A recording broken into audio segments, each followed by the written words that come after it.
Halo, halo. Masih semangat Bapak-bapak, Ibu-ibu? Harus dong ya, harus tetap semangat dan harus tetap fokus. Nah, Yona, salajengna abdi bade ngabahas mengenai pencegahan kekerasan pada anak istimewa. Kinten-kinten Bapak-bapak, Ibu-ibu terang teu naon anu disebat anak istimewa. Nah, aina tiasa ditinggal wae dina Plipca 17. Naon sih anak istimewa teh?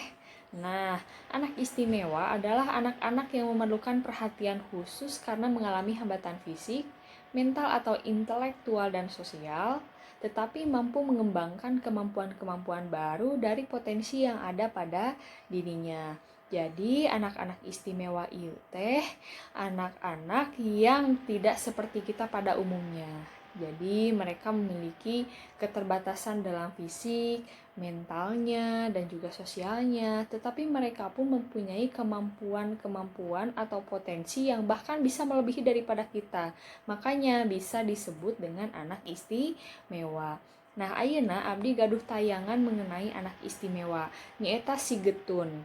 Nya, aya oge dina buku pintar halaman 27 tentang poin-poin penting atau potongan-potongan dina film si Getun ieu.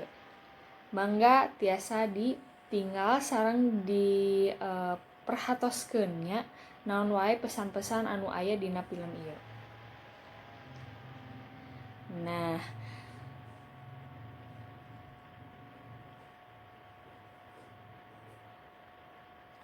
dina potongan film si Getun ieu nya tiasa ditinggal janten si Getun teh lahir tanpa tangan, tapi dia pun bisa main piano, menyisir rambut, membaca buku sendiri, memakaikan baju kerudung sendiri, pergi ke sekolah bersama, menulis di sekolah, makan sendiri, cuci piring sendiri, membantu ibunya memotong sayur bahkan, main handphone, dan pada akhirnya Getun pun bisa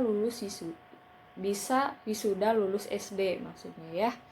Nah, kira-kira ya, menurut Bapak Ibu, potensi apa sih yang dimiliki oleh si Getun ini? Nah, ya, kira-kira di lingkungan Bapak Ibu, aya teu sih anu kondisina sami sapertos si Getun? Nah, meskipun di lingkungan kita itu misalkan tidak ada nih yang seperti si Getun, tapi setidaknya pasti kita akan menemui anak-anak yang kondisinya sama seperti si Getun. Ya, cuman berbeda-beda. Upami si Getun mah teu gaduh panangannya, aya oge panginten di luar sana mah anu teu gaduh kaki misalkannya teu tiasa ninggal atanapi keterbatasan fisik yang lainnya. Nah, si Getun anu nembe teh eta salah sahiji contoh anak istimewa nya atanapi upami secara umum namah disebatkeun disabilitas nya. Nah, urang ambil hikmah wae tina carita si Getun anu nembe bahwa meskipun mempunyai keterbatasan fisik tapi mereka mempunyai potensi-potensi yang bisa menjadikan mereka itu bermanfaat gitu ya. Bahkan bisa membantu orang tuanya mengerjakan pekerjaan rumah. Nah, itu sangat luar biasa sekali gitu ya, bahwa keterbatasan apapun tidak menjadi halangan untuk bisa berprestasi, untuk bisa bersosialisasi dengan orang-orang normal yang lainnya gitunya. Nah, ayeuna ibu-ibu bapak-bapak tiasa ditinggal wae dina Pichat 18. Nah, bahwa anak istimewa ieu teh aya sababaraha jenis, aya sababaraha pengelompokan nya.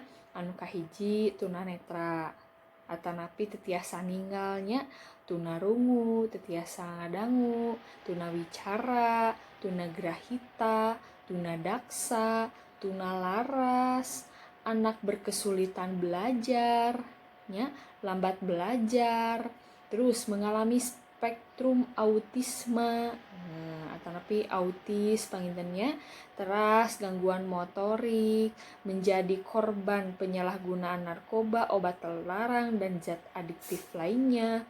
Nah, kumaha cenah Bu, jantan korban penyalahgunaan narkoba tentu kan aya dampakna karena dampak fisiknya tangtos panginten tiasa mempengaruhi karena mentalna, karena cara berpikirna, karena perilakunya yang mana tidak akan seperti anak-anak pada umumnya.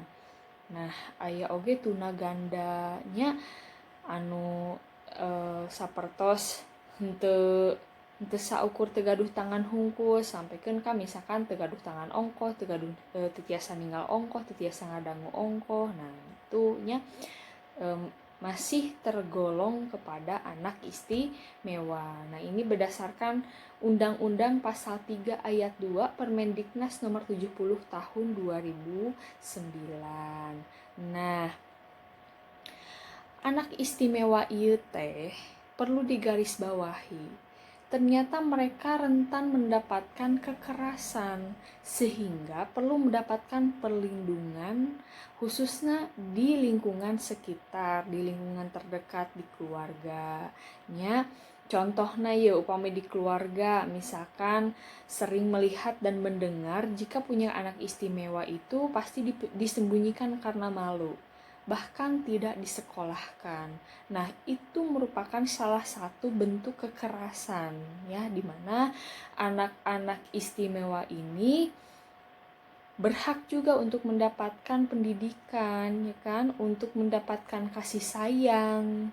Dengan cara apa? Dengan adanya sekolah yang layak gitu ya, dengan bisa bersosialisasi dengan anak-anak yang lain, dengan kita menelantarkan mereka bahkan melihat dengan sebelah mata ya, itu termasuk kepada kekerasan. Nah, makanya jangan sampai anak-anak istimewa ini gitu ya, potensi yang dimilikinya itu menjadi terhenti gitu ya, padahal itu teh tiasa memberikan kebermanfaatan, bisa memberikan suatu karya yang luar biasa gitu kan. Tapi dengan masyarakat yang tidak mengerti, tidak paham, misalkan dibully atau misalkan dipandang sebelah mata yang pada akhirnya menjadi minder, kan itu sayang gitu. Padahal itu bisa berpotensi siapa tahu misalkan membawa perubahan kepada Indonesia yang lebih baik. Nah, siapa tahu gitu ya. Termasuk kita bisa melihat juga contoh si Getun yang kayak tadi gitunya, meskipun sekolah dengan anak-anak yang normal pada lainnya gitu ya, pada umumnya gitu, tapi si Getun ini bisa kok bersaing dengan teman-teman mereka yang normal, bahkan bisa berprestasi, bahkan dia bisa menampilkan bakat-bakat yang berbeda dari anak-anak yang lainnya. Itu selanjutnya akan dibahas oleh teman saya.